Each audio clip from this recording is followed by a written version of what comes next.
तो आज मैं आपको बताऊंगा JCID U15 टूल से फ्रेमवार फ्लैश किस तरह से करते हैं UFS IC के अंदर। अगर आपके पास एक क्लीन UFS IC है जिसमें लून पार्टीशन ऑलरेडी बन चुके हैं, जैसे कि 5 पार्टीशन यहाँ पर बने हुए हैं, 0 से लेके 5 तक का है। वैसे 0 से लेकर 5 तक के अगर पार्टीशन हम गिनेंगे तो ये 6 पार्टीशन बनते हैं। तो यहाँ पर दोस्तों ये क्वालकॉम बूटेबल UFS IC है जो कि मैंने पोको M3 के लिए तैयार किया है। इसमें पहले लून पार्टीशन पूरी तरह से 0 थे, सिर्फ एक ही पार्टीशन शो कर रहा था, लून 0। इसके पार्टीशन मैंने क्रिएट किया है। ये 5 पार्टीशन जो आपको दिखा रहा है ये मैंने बनाया हुआ है और ये JCID टूल से ही मैंने बनाया है।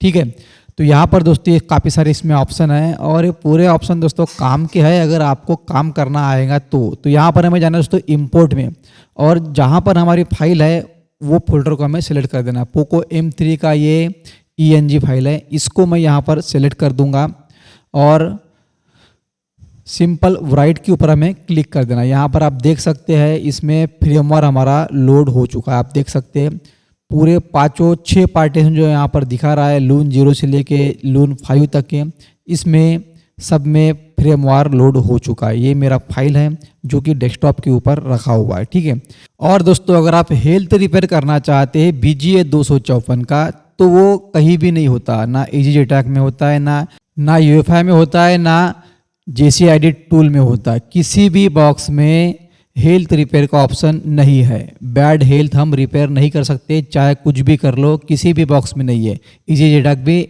नहीं कर पाता है। ठीक है, तो यहाँ पर दोस्तों ये मैंने फ्लैशिंग स्टार्ट कर दिया है। राइट के ऊपर मैंने क्लिक किया और यहाँ पर फ्लैशिंग स्टार्ट हो गई। तो मैंने बताया कि इसमें बैड हेल्थ अगर है UFS IC में तो वो रिपेयर नहीं होता, किसी भी बॉक्स में नहीं होता। अगर किसी एक बॉक्स में अगर आ गया हेल्थ रिपेयर का ऑप्शन तो बाकी सारे टूल में भी आ जाता है। ठीक है, और JCID टूल में फिलहाल काफ़ी सारे ऑप्शन हैं। अनलॉक करने के ऑप्शन यहाँ पर नहीं है, और वैसे भी हमें अनलॉक नहीं करना है फ़ोन को, बिल्कुल भी हमें अनलॉक नहीं करना है, कोई ज़रूरत नहीं है हमें अनलॉक करने की। हमें सिर्फ डेड मोबाइल को ऑन करना है और वो काम इसमें आसानी से हो जाता है।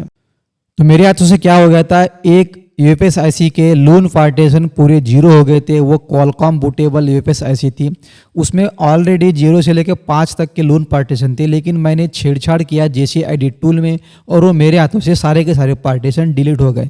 अब वो डिलीट कैसे हुए मुझे तो नहीं पता, मैंने छेड़ते हुए बस उसको डिलीट कर डाला और वो डिलीट हो गए।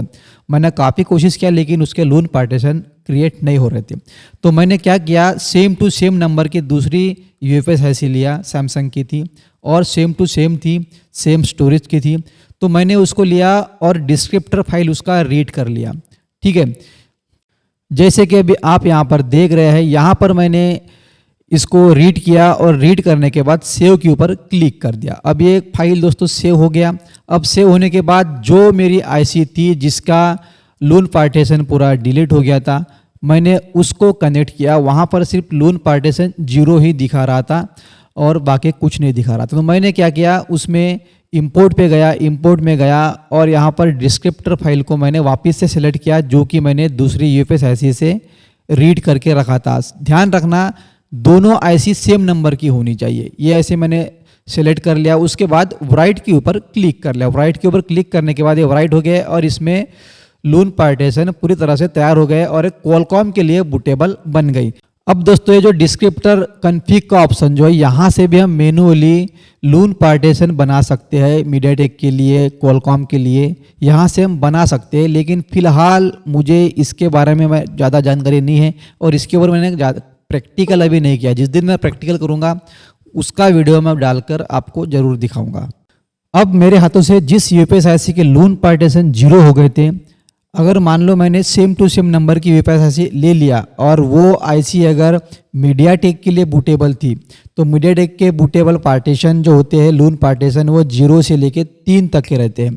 तो अगर मैं उसका डिस्क्रिप्टर रीड करके अपनी लून 0 वाली IC में अगर राइट करता हूँ डिस्क्रिप्टर फाइल को, तो ये मेरी IC भी मीडियाटेक के लिए बूटेबल बन गई रहती और 0 से लेके 3 तक के ही पार्टीशन शो करता। अगर आपने MT के CPU वाले मोबाइल का UFS IC निकाला है और उसका डिस्क्रिप्टर फाइल आप रीड करके रख रहे हो और फिर आप same to same UFS IC लेते हैं जो कि सेम नंबर की है, और उसके ऊपर अगर आप डिस्क्रिप्टर फाइल को फ्लैश करते हो, भले ही फिर वो क्वालकॉम बूटेबल क्यों ना हो या किसी दूसरे सीपीयू के लिए बूटेबल क्यों ना हो, लेकिन अगर आपने EMT के सीपीयू वाले यूएफएस आईसी का डिस्क्रिप्टर फाइल रीड किया है और जो कि उसका नंबर सेम टू सेम है यूएफएस आईसी का, और फिर आपने क्वालकॉम बूटेबल यूएफएस आईसी के ऊपर उसको फ्लैश किया है, तब वो आईसी मीडियाटेक बूटेबल बन जाएंगी, EMT के बूटेबल बन जाएंगी, और उसके लून पार्टीशन MTK के लिए रेडी हो जाएंगे लून 0 से लेके लून 3 तक के। और क्वालकॉम CPU में लून पार्टीशन 0 से लेके 5 तक रहते हैं। तो आप डिस्क्रिप्टर फाइल का ये ऐसा खेल होता है, आप शॉर्टकट में डिस्क्रिप्टर फाइल से लून पार्टीशन बढ़ा या घटा सकते हैं। बस आपको ये ध्यान रखना है कि आपने जिस यूएफएस आईसी का डिस्क्रिप्टर रीड कर रहे हो वो कौन से CPU के लिए बूटेबल था और आपको किसके लिए बूटेबल बनाना है, ये बात ध्यान में रखना है, और ये शॉर्टकट तरीके से हो जाता है। बाकी यहाँ पे डिस्क्रिप्टर कॉन्फ़िग के ऑप्शन से मैन्युअली भी हम लून पार्टीशन हम बना सकते हैं। और जैसे ही हम डिस्क्रिप्टर फाइल को फ्लैश करते हैं तो सारे के सारे लून पार्टीशन क्रिएट होते हैं, लेकिन वो खाली रहते हैं, उसमें कोई भी दूसरे पार्टीशन नहीं होते, जैसे कि सिक्योरिटी वगैरह जो भी होगा, सिस्टम वगैरह की फाइल कुछ भी नहीं होता, फ्रेमवार बिल्कुल भी उसमें नहीं होता। तो उसको फ्रेमवार हमें अलग से डालना पड़ेगा, उसमें कुछ भी नहीं रहता, पूरी ब्लैंक हो जाती है यूएफएस आईसी। और दोस्तों मैंने इसमें पोको M3 का बोर्ड मेरे पास काफ़ी दिनों से पड़ा हुआ था, मैंने उसमें एक अच्छी हेल्थ वाली यूएफएस आईसी लगाया जिसमें ENG फाइल फ्लैश करके मैंने उसको लगाया, JCID टूल से ही मैंने उसको फ्लैश किया। और दोस्तों वो मोबाइल DC मशीन के ऊपर ऑन हो गया, क्योंकि मैं उसका फोल्डर बेच के खा गया तो मेरे पास फोल्डर वगैरह नहीं था, तो मैंने उसको DC मशीन के ऊपर ऑन किया और DC मशीन के ऊपर जो रीडिंग दिखा रहा था, एम्पियर दिखा रहा था, वो मोबाइल ऑन होने की दिखा रहा था। ठीक है, तो दोस्तों अगर इसके बारे में कुछ और भी आप जानना चाहते हैं तो मैं इसके ऊपर प्रैक्टिकल ज़रूर करूँगा। बाकी बैड हेल्थ किसी भी बॉक्स में सपोर्टेड नहीं है, बैड हेल्थ आप रिपेयर नहीं कर सकते, जैसे कि MMC को हम रिपेयर करते हैं वैसा किसी भी बॉक्स में सपोर्टेड बिल्कुल भी नहीं है। मैंने सब कुछ देख लिया, EasyJetAC में भी नहीं है, EasyJetAC काफ़ी ज़्यादा महंगा है इसलिए लोगों को लगता है कि बहुत अच्छा है, बहुत अच्छा है। मैंने EasyJetAC भी यूज़ करके छोड़ दिया हूँ। JCID टूल मैंने फ़िलहाल अभी ख़रीदा है यूएफएस के लिए, और यूएफएस के लिए मुझे ठीक लगा क्योंकि इसमें स्पीड वगैरह भी काफ़ी अच्छी है, समय ख़राब नहीं होता।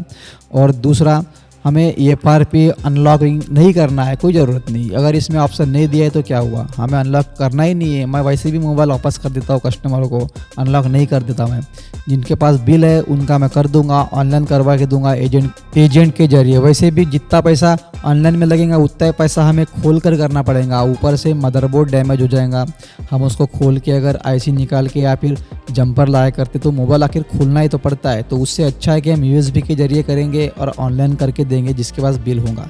दोस्तों अगर हमारी जानकारी आपको अच्छी लगी तो लाइक कर देना, चैनल पर अगर आप नए हो तो सब्सक्राइब जरूर कर देना, और हमारे फेसबुक पेज को फॉलो करना ना भूलें। तो मिलते हैं दोस्तों ऐसी किसी नई जानकारी के साथ, तब तक की जय हिंद, जय भारत।